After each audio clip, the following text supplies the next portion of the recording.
આજે એક મહત્વની પટેલ સમાજના આગેવાનોની એક મિટિંગ મળી. કોંગ્રેસ પાર્ટીના વિચારધારાને માનનાર ચૂંટાયેલા ધારાસભ્ય શ્રી કિરીટભાઈ, કાર્યકારી પ્રમુખ લલિતભાઈ અને એની સાથે અમારા પૂર્વ સાંસદ વીરજીભાઈ અને મહત્વના આગેવાનો બેઠા.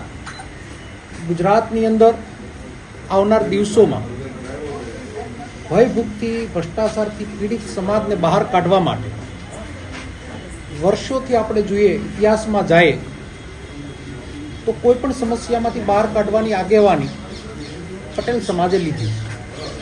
ત્યારે કોંગ્રેસ પાર્ટી નેતૃત્વ સાથે સાથે આવનાર દિવસોમાં મારા સહિત 7 જિલ્લાના પ્રમુખોને નિમણૂક કોંગ્રેસ પાર્ટી આપીશ.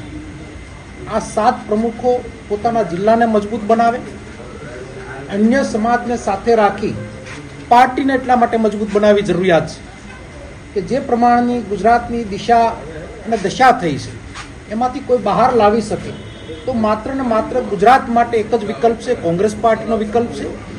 અને પટેલ સમાજના આગેવાનો તરીકે પાર્ટીની મજબૂતાઈ સાથે નેતૃત્વને પણ મજબૂત બનાવવાનો એક અમે નેમ સાથે આજે 2-3 કલાકની મિટિંગની અંદર નિર્ણય કર્યો છે. અને આવનાર દિવસોમાં એઆઈસીસી દિલ્હી સુધી અમે જઈ અને પાર્ટીથી નેતાઓને અવગત કરવાનો પ્રયત્ન કરશું. અને મેં કીધું એમ જિલ્લાના 7 પ્રમુખો 7 જિલ્લાને મજબૂત બનાવે એ અમારો મુખ્ય ધ્યેય છે.